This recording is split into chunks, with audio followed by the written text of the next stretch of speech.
Bonjour à toutes et à tous, bienvenue dans cette nouvelle édition du JT de la rédaction de News Assurance Pro. Nous sommes le lundi 14 mai, voici les titres. C'est demain que François Hollande prendra officiellement ses fonctions de président de la République, l'occasion de revenir sur les sujets qui concernent l'assurance. Nous ferons ensuite le point sur les résultats annuels de Gras Savoye avec Patrick Lucas, son président historique. Puis nous parlerons des résultats trimestriels de CNP, AXA, Allianz et Generali. Élu dimanche dernier avec 51,6% des voix, François Hollande entrera demain à l'Élysée. La fiscalité de l'assurance vie, celle du patrimoine, les taxes santé, mais également la dépendance sont des chantiers très attendus par le monde de l'assurance. Nous faisons le point avec Lorraine Rimondi. 3, 2, 1. François Hollande est élu avec 50... 7e président de la 5e République, 2e socialiste, élu à 51,6% des suffrages, François Hollande pourrait apporter quelques changements dans le secteur de l'assurance. Durant sa campagne, François Hollande a affirmé vouloir revenir sur l'augmentation de la taxation des mutuelles. Les contrats complémentaires sont selon lui trop divers et insuffisamment encadrés. Le régime obligatoire doit rester le socle incontournable des remboursements. Il table sur un Ondam à 3% par an.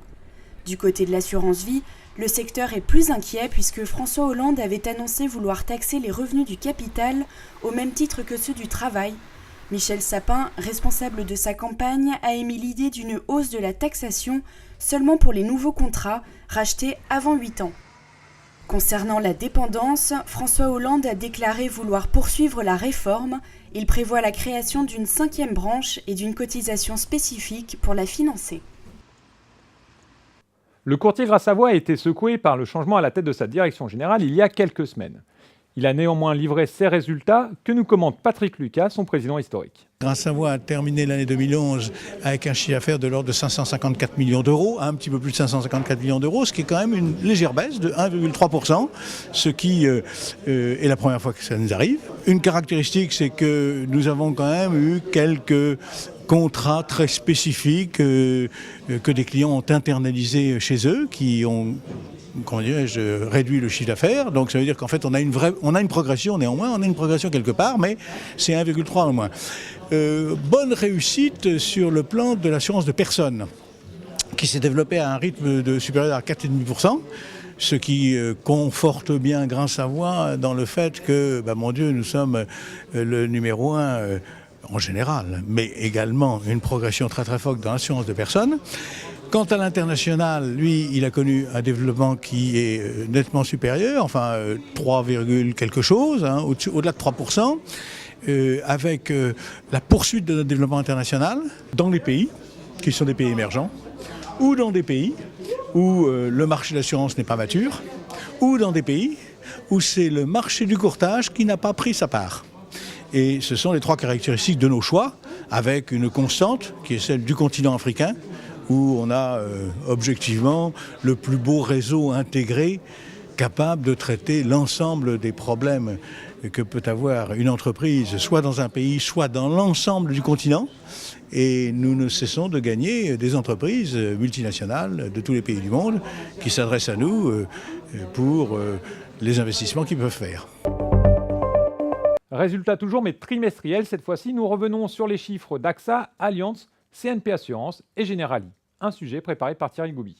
Le premier trimestre de CNP Assurance est marqué par une baisse du chiffre d'affaires. C'est clairement l'épargne qui affecte ce dernier et particulièrement la situation en France où le groupe enregistre une décollecte nette de 300 millions d'euros. Le réseau Caisse d'épargne a particulièrement été affecté par une chute de 29,2% de sa collecte qui s'établit à 1,87 milliard d'euros. Le réseau de la Banque Postale passe maintenant devant avec une collecte brute de 2,64 milliards d'euros.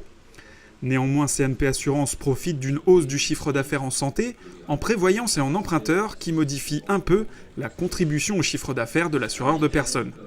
Grâce à des plus-values exceptionnelles liées à des cessions d'actions et immobilières, le résultat net est de 275 millions d'euros. Dans les autres grands groupes opérant en France, les résultats sont également mitigés. AXA et Allianz, par exemple, enregistrent des croissances légères, voire nulles pour l'assureur allemand, tandis que Generali voit son chiffre d'affaires baisser.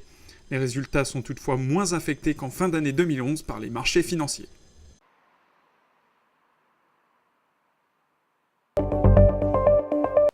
Avant de nous quitter, sachez que vous retrouverez cette semaine un reportage pro dans le cadre du dossier sur le courtage qui parlera des évolutions et notamment des clauses de migration. C'est la fin de cette émission, je vous donne rendez-vous la semaine prochaine pour un nouveau JT. Très bonne semaine à toutes et à tous.